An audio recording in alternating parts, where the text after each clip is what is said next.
Hi, I'm Jackie Tantillo, and this is Should Have Listened to My Mother. What is the definition of manners? The Oxford Dictionary says a way in which a thing is done or happens. A second definition is a person's outward bearing or way of behaving toward others. Well, who's supposed to teach us our manners? Typically our parents. What if you were never taught which fork to use first, or to shake someone's hand when first meeting, hold the door for the person behind you, sit up straight in an interview? The list goes on and on. Have you ever thought of going to etiquette school? My guest, Kristi Spencer, is a certified etiquette consultant, trainer, and graduate of the Emily Post Institute. She started The Polite Company, and she's going to explain the difference between rules and principles in trying to establish meaningful relationships in our life and to be confident wherever we go. We all need a little help now and again. Some may find that they need help building their confidence in social or business settings. What do I say? What don't I say? Should I be overconfident in a job interview? Do I bring a gift? Don't bring a gift. Can I re-gift a gift? And more. And who inspired Kristi to help others move forward confidently in life? Well, I guess we're going to find out. Hi, Kristi Spencer. Welcome to my podcast. Thank you so much for having me. It's funny, and we had a bit of a technical mishap trying to get this interview going, and both Kristi and myself were laughing because she's the etiquette expert. And, no matter how much you prepare for things, we are human, we're using technology, and sometimes, we just don't get it right. But the first thing she did was apologize, which is just what you do. You respect one another. I think this is fascinating that you're doing this. I was fortunate enough to grow up in a household where my family had lived overseas for a number of years, and our table settings and our dinners were pretty elaborate yet casual, but always incorporated beauty, and they lingered. And to this day, the meals in our family and other things in life are full of beauty and respect. And I'm not talking about, and I always overemphasize this, I think, you don't have to spend a lot of money to make things pleasing to the eye. And that's something that my parents instilled, especially our mom, in us. And it can be really easy, and you don't have to have a lot of money to learn how to meet and greet people and handle yourself. So this is going to be a really great conversation. Let's start off with your mom's name. My mom's name is Carla. Okay. And where did Carla grow up? We both grew up initially in Kansas, in a very, very small town on a farm. And it's amazing, those Midwest manners that we learned, even being, on a farm, and you would think, nothing could be very fancy about that. But there always was something about our dinners where we, first of all, always ate together.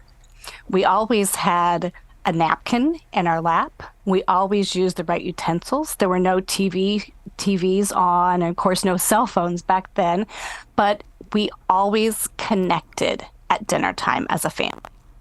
It's sad to me that families don't do family dinners every night. It's society. Is it a generational thing? Do you think we'll ever go back to that? I don't know, but I think it's something that really helps not only the kids but the parents to bond and be healthier and more confident. I think it's one of the most important things that parents can give their children. There's so many studies that talk about the psychological benefits and the physical benefits of eating as a family. And so that's one thing. Let's eat together. Let's have that time. Let's learn patience. Let's learn consideration. Let's learn being with others and the art of conversation. But let's also unplug for those times. So turn the TV off, put the cell phones away, and I can guarantee you, as long as parents really try to spur that conversation with their kids will be the ones asking to have that time together without phones and just make it an expectation. Yeah, that's what I'm hoping for 23. Yeah.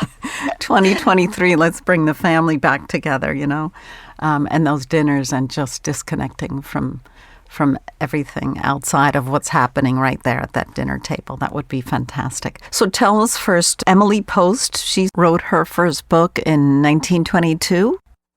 She did. She wrote her first book in 1922. She was 50 years old at that time, and she was a divorced mother of two. And I think people find that surprising. That was very unusual in 1922. She had written other books, but this was her first book about etiquette. And one thing that really made it accessible to people was that she was kind of the first person to say that etiquette has nothing to do with your last name. It has nothing to do with where you're from. It has nothing to do with how much money that you have. And so it has everything to do with how you treat other people. And learning manners and using etiquette costs $0. And I think that was really what set her apart. The school is still up and running, isn't it? It's multi-generational now. It's great. And they just came out with a new book, the 100th centennial version of Emily Post Etiquette, where they've completely rewritten the book from 1922 and updated with all, sorts of situations and, of course, cell phones and technology. And so it's really fun to look at how things have changed. Was it your mom's upbringing that then generationally she passed it down to you about the significance of behavior and the napkin in the lap and all that at dinner? Where did she learn it? I think that our families always, regardless of how much money we had or what was on the table, we always placed such significance on family meals and treating each other with respect. There was just absolutely no question that, we said yes and please and thank you and all of those things. But my mother modeled that for me. So it was easy to learn, but it wasn't until I wasn't living with her that I understood how different things could be, in other situations. Is she from a large family? We're all from families of two. As many family members as we have, we've always had 2 children each. So not a big family at all. And I think that was one of the reasons that it was so close. But, we would have dinners weekly with our grandparents and, nightly with our parents. And was your mom a working mother? Or was she always home cooking and fixing clothing and maintaining food on the table? Or what was her general lifestyle when you were growing up? She did all of the above. So we lived in a farming community for the first 15 years of my life. And then things changed dramatically, and we moved from a small town in Kansas to Tokyo, Japan, because of my dad's job. And so that changed things so much. But through that, my mother always worked. She always had not only food on the table, but dessert was typically made as well. And a lot of times there weren't just us at the table, but she would welcome anybody in to be with us as well. What work did she do when you moved overseas? My mother worked for the Department of Commerce, and then she worked for an ambassador at one point in time and planned the parties for the ambassador's house and for the embassy. And I think a lot of that, transferred to me. But my parents lived in several different countries, Peru and Paraguay and Nairobi or Kenya and Sweden. So, the experience for them was really vast. And, but yeah, my mom was always working at least, at home and a job as well. And you went to school, you were born, because you said you left Kansas to travel, right, to move with your family. Yes. So you experienced all these different countries and all these different languages, or were you in American schools? I was in an American school while we were in Japan, but it was probably about 70% Japanese still, but it was an English speaking school. And, we had so many times that we were able to, meet people who, were from there. And it was just such different culture in Japan. And then I was in college by the time they moved to Peru, but I would go there for vacation and on breaks. And again, just a completely,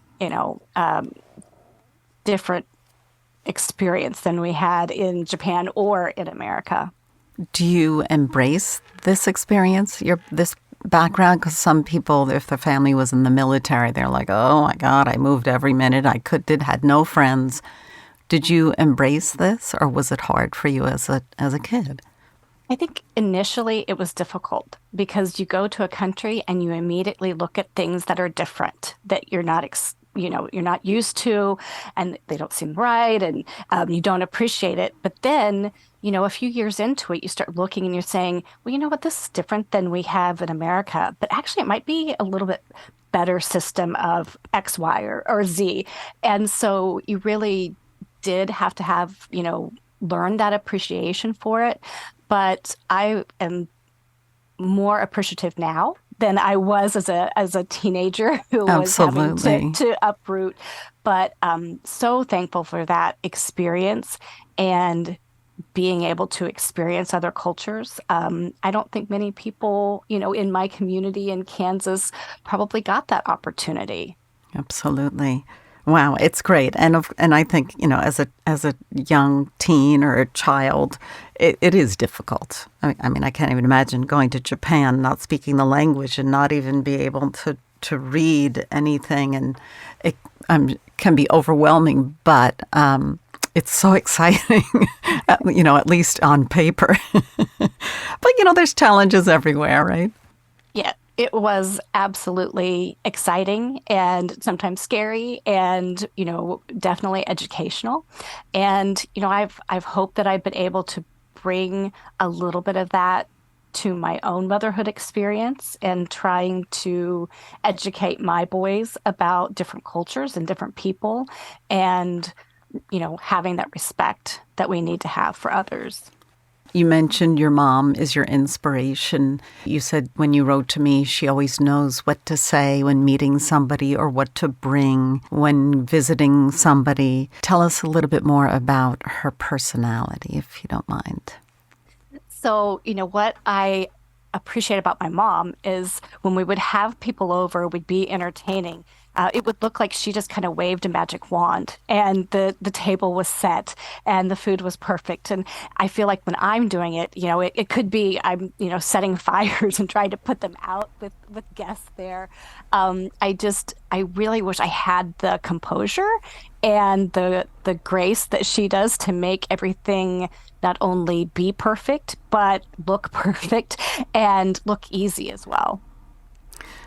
Just some people have that nature, that calm nature, but I love her job planning parties for embassy people. That sounds like a dream job, right? You just get a credit card and say, ooh, what are we going to do? I mean, someone's probably watching the bottom line somewhere, but that sounds magical. Wow, that's great. Would she come over to your house and start correcting your children while they're at the table or having a meal?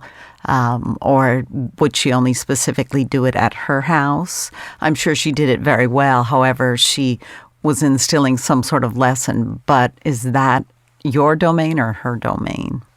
The thing about my mom is she never had to say it. We learned it by watching her. And so I can remember there was one family event, a wedding that we were going to. And, we were just kids on a farm. And we went into kind of boot camp mode with my mom because it was you use the table manners and you didn't say the word ain't above anything. And, we were prepped for this wedding. And I think ever since then, she kind of thought, well, we should probably keep this up and, we should impress upon them. But more than anything, she just acted that way. but there is no, finger wagging and telling the do's and don'ts from grandma. That is just what I choose to do with my boys. Right. So you don't smack the hand when someone reaches No. across. They get Gets a that really last- dirty look. Yeah, a really dirty look. But we try not to have bodily contact. I want that last roll. Right. Especially with boys. I have 2 boys. Lots of food in the house. Yes. Oh my gosh, I can just visualize sitting around the table. But it's not only about table manners that you help people. Tell us a little bit about in the business workplace or, outside of the home. How did these manners come to be your savior or one's savior? I think there are some rules that we need to know. But honestly, there's not a lot of them.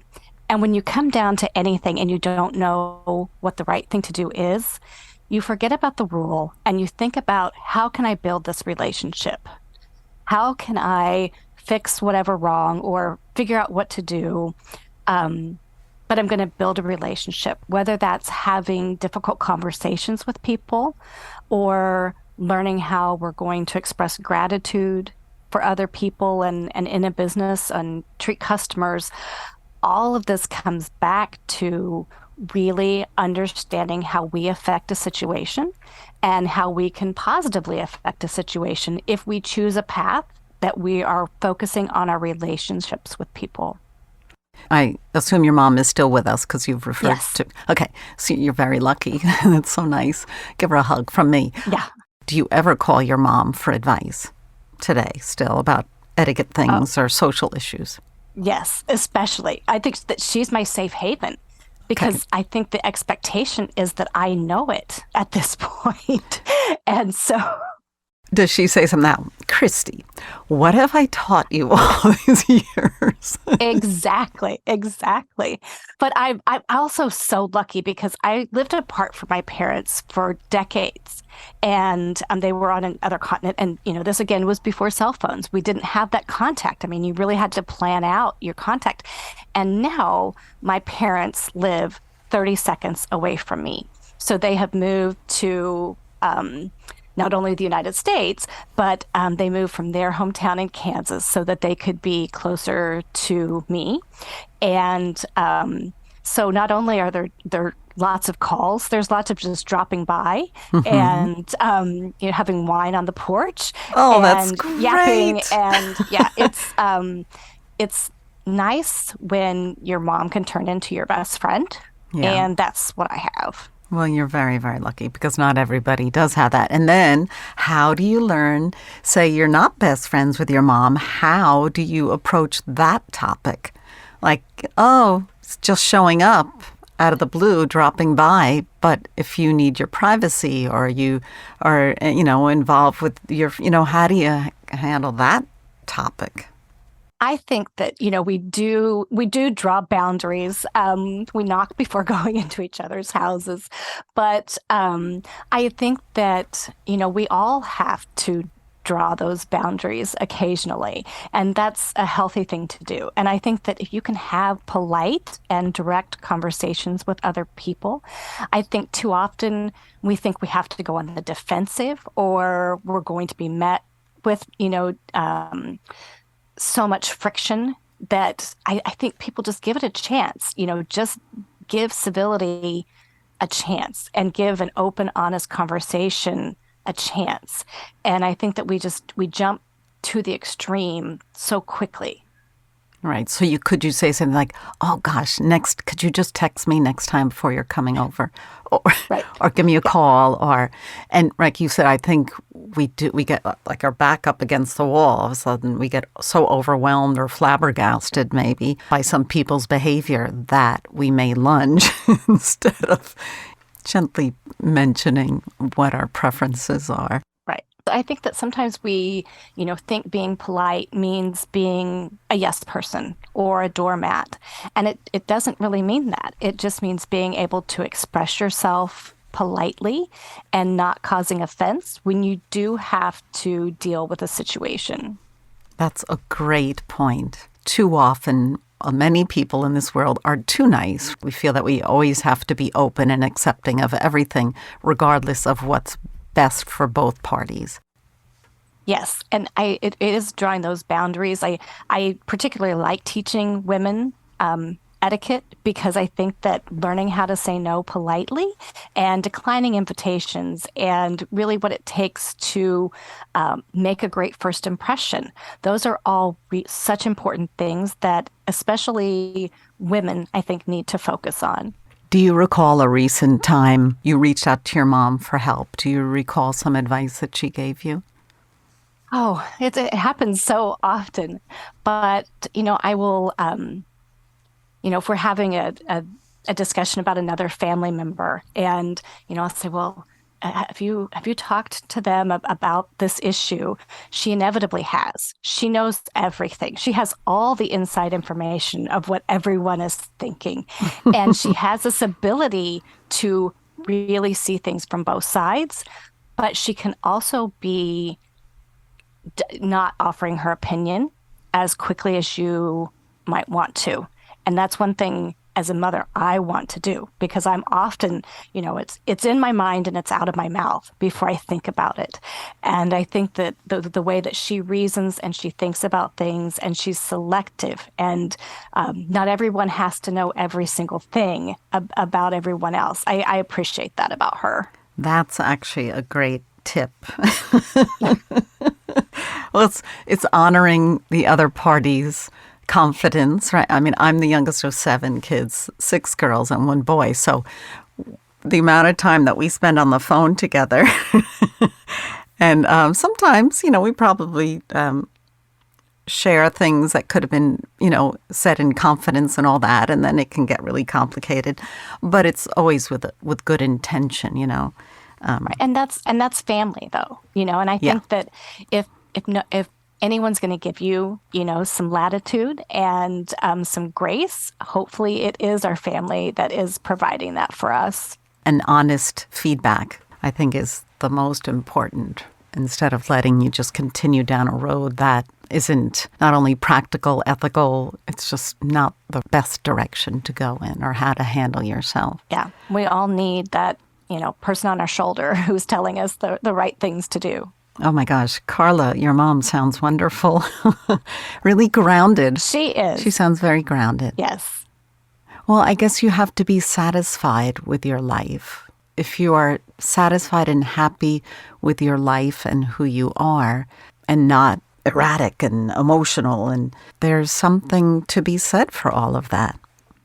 Yes, and that probably is one of the qualities I definitely did get from my mother was the benefit of having that even keel and not overreacting or being not that I'm not passionate about things and everyone can get worked up, but to really be able to step back and not just act without thinking, but just taking some time to consider our actions, which, is something that I teach people as well. Your company is called The Polite Company, and your website is thepolitecompany.com. Do you offer virtual classes now during this post-COVID era? Yes, and COVID has given us so much etiquette to talk about. But yes, so I do in-person and virtual classes. Can you tell me a little bit about what kind of students do you have? I have a lot of college students which is amazing because you would think that these would be the kids who would be pretty resistant, but they are so hungry for the confidence that comes with knowing what fork to use and knowing what to, say in a job interview. And, and I enjoy, teaching them how to write a thank you note because that is so important. And so I love teaching college students, and I teach businesses as well. And I do like to teach entrepreneurial women who are starting a business and maybe they're a little bit not as confident in their networking skills or their first impression skills or making small talk.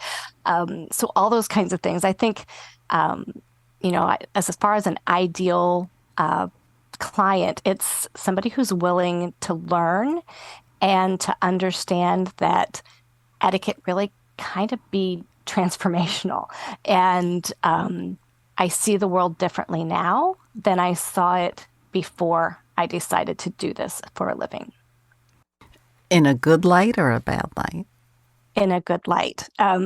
People will say, oh, don't you, everyone's so rude these days. Don't you just, there's so much work you have to do. And I say, you know what? I don't see it. So when you're at Walmart and you see the person, that has a scowl on their face and they're being rude, I see the person behind them, that's patiently waiting and has a smile on their face. Daily, I'm amazed by how kind people are and how generous they are. And I see the doors opening, for other people.